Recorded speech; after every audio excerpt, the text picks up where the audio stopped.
Iran के Israel पर हमले के बाद दोनों देशों में विवाद बढ़ गया है। दोनों देशों के नेताओं के बयानों से युद्ध के भी कयास लगने लगे हैं। खुद पर हुए हमले के बाद इजराइल अब एक्शन मोड में आ गया है और प्रधानमंत्री बेंजामिन नेतन्याहू ने ईरान के हमले का बदला लेने की कसम खाई है।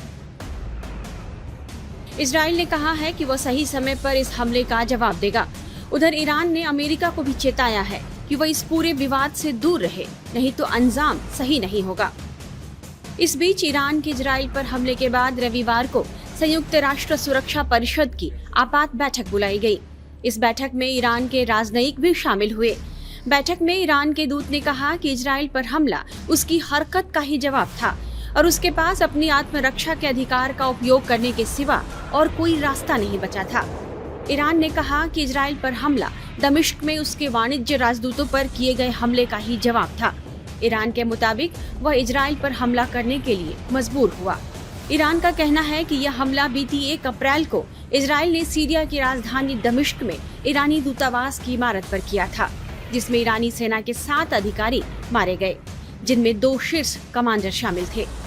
संयुक्त राष्ट्र सुरक्षा परिषद में ईरान के राजदूत आमिर सईद इरवानी ने कहा कि इस्लामिक गणराज्य ईरान ने आत्मरक्षा के अधिकार के तहत इजराइल पर हमला किया है। इजराइल के दमिश्क में ईरानी दूतावास पर हमले के बाद संयुक्त राष्ट्र सुरक्षा परिषद अपना कर्तव्य निभाने में विफल रहा। ऐसे में तेहरान के पास कोई रास्ता नहीं बचा था और उसे जवाब देना पड़ा। ईरान के राजनयिक ने यह भी कहा कि उसका देश नहीं चाहता कि संघर्ष बढ़े, लेकिन अगर कोई भी आक्रामक कार्रवाई हुई तो वो इसका जवाब देंगे। संयुक्त राष्ट्र सुरक्षा परिषद की बैठक में इजराइल के राजदूत ने ईरान पर गंभीर आरोप लगाए और क्षेत्र में अशांति के लिए ईरान को जिम्मेदार ठहराया। इजराइल के राजदूत ने कहा कि ईरान का मुखौटा उतर चुका है। वह दुनिया भर में आतंकवाद को पोषित करता है और क्षेत्र में अशांति के लिए भी ईरान जिम्मेदार है। इजराइल के राजदूत ने मांग की कि ईरानी सेना रिवॉल्यूशनरी गार्ड्स को एक आतंकी संगठन घोषित कर देना चाहिए और बहुत देर हो जाए उससे पहले ईरान पर कड़े प्रतिबंध लगा देना चाहिए। 13 अप्रैल को ईरान ने इजराइल पर 300 से ज्यादा ड्रोन्स और मिसाइलों से सीधा हमला किया। हालांकि इस हमले में इजराइल को खास नुकसान नहीं हुआ और इजराइल के एयर डिफेंस सिस्टम ने करीब सारी मिसाइलों और ड्रोन्स को इंटरसेप्ट कर हवा में ही तबाह कर दिया। लेकिन इस हमले ने पहले से ही चल रहे 2 युद्ध के बीच एक तीसरे युद्ध की आहट ने दुनिया को टेंशन में डाल दिया।